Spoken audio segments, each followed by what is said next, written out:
Today, we ride down to a very significant crash site. All the witnesses are dead. The plan is to explore, do some stealth camping, and try to figure out why this tragedy has been forgotten by almost everyone. Stick around. Waiting on my latest riding buddy, Luke. One of my viewers, actually. We're heading down to central Alabama to do some motorcycle camping and exploring a very unique place. 99% of the people that live in the state don't even know about it. I said, it looks like you got it all on there. Man, I gotta change it real quick. It's kind of the go-to. It's Doing red beans and rice or something like that, which is easy. Rounded stuff, as long as you can do rice. Yeah. Yeah, or you can do the little boil in a bag rice, can of beans, Creole seasoning, and sausage, and you're done. Today we are going to a small town in central Alabama to visit a crash site. I have been here before, years ago, and have always wanted to return to investigate this crash further.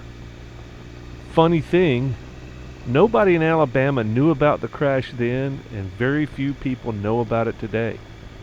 I wanted to see if anyone today knows about it in this small town. You would think that everyone around here would know about it, but nope. Why is this crash so important? Why do we need to learn about it? Because it can and will happen again, and maybe in the future we might be better prepared. Excessive speed was the direct cause.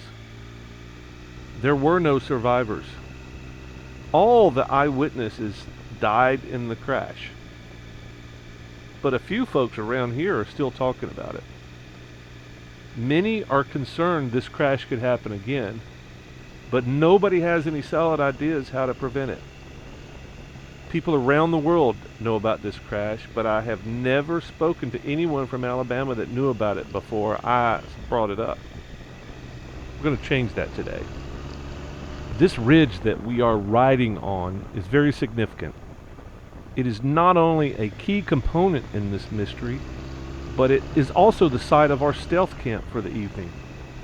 Lucky for me, Luke is not only a stealth camper, a dual sport guy, but is also a long-term hammock camper. Oh sure, we could be riding around for another few hours looking for a flat spot to throw us tent, but this is almost always easier.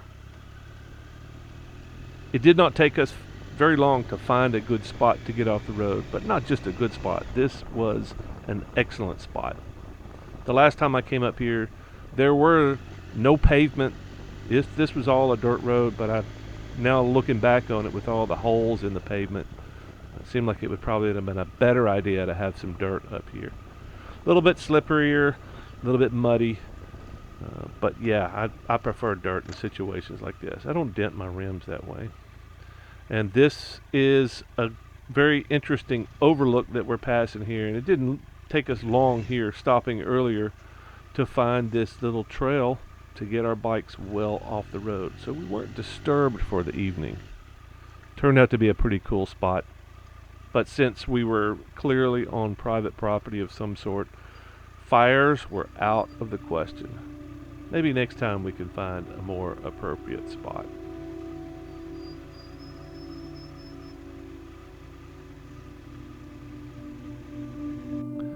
If you have not figured the mystery out yet, I am not talking about a car crash, a plane crash, or motorcycles and trains.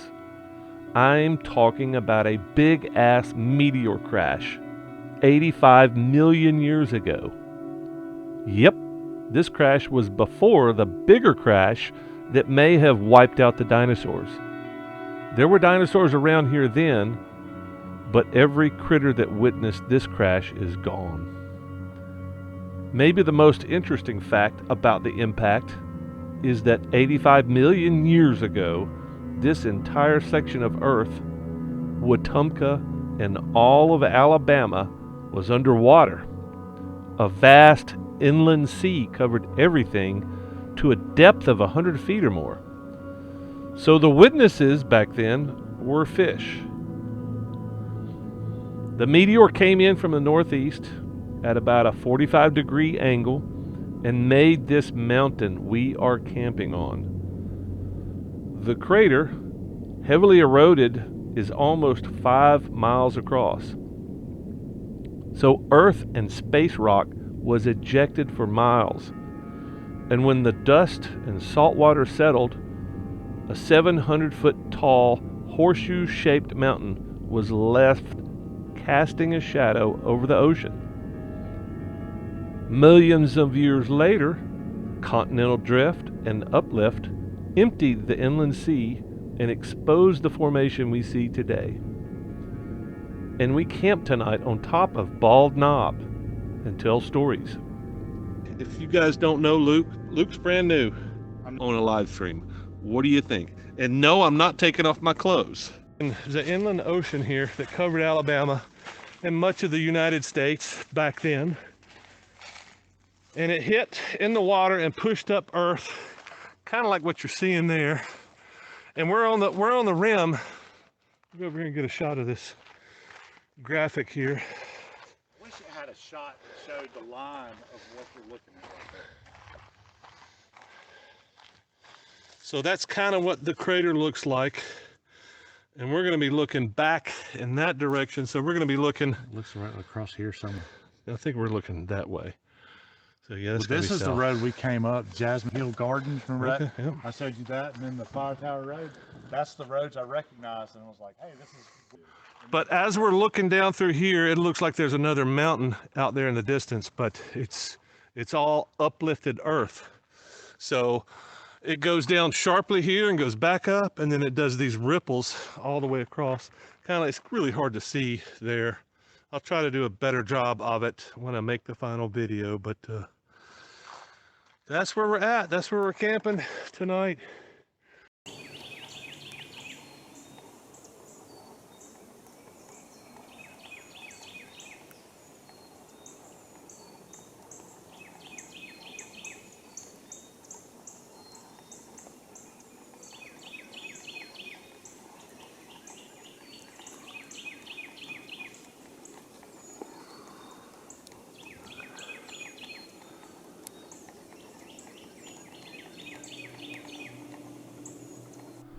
The next morning, after packing up camp, we descended off the crater rim to see if we could find a better drone shot of the crater. But everything was socked in and enveloped in an unusual cloud for hours.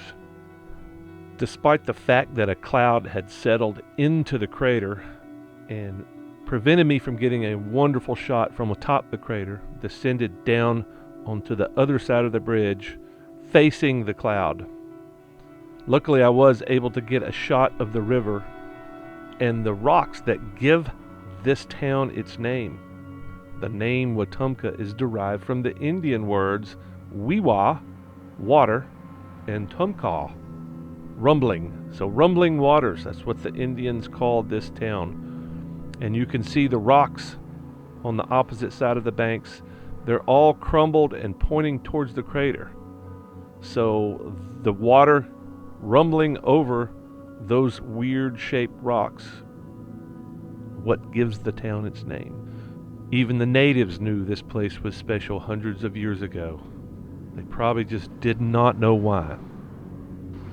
All this morning exploration created a great hunger in Luke and I, and we both decided to head towards Waffle House, get some coffee and some breakfast in us for research purposes. So the question is, what's that big hill back there? Behind us. Everybody, it looks like a mountain. You got that? You know what that is? All right, so What about the kids? Do they know? It's not the crater, if that's what you think it is. But it is. No, the crater's down there on the right. wrong. Thank you. So this is Bald Knob. That's what you see from here is the backside of the crater rim. The crater rim rests on the other side of the hill and it flows in about a 4.5 to 5 mile wide valley that actually runs more towards Redland and Redland Road. And actually, the big valley at the river that everybody thinks is the Crater Valley is not it. Well, then what It's is that up there on the right? You can see that's the aftermath of where the crater.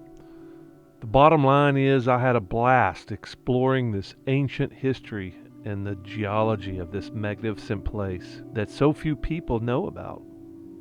I was happy the cloud mostly disappeared after our breakfast research session, but it was time to get back home. Luke and I both had really important things to do that day. So the question I've got for you, what do you have in your area, geology-wise, history-wise, or anything interesting that you want to ride to and explore? What is in your backyard? Let me know in the comments what you have and where you would like to ride to. And most importantly, if you like this video, prove it. I dare you to share this video with your friends. Help them get excited about what might be in their backyard. It's pretty simple. Just copy the link below and send it out. Text it out to your friends. Send it an email. Share it on Facebook, and I'll see you on the next video.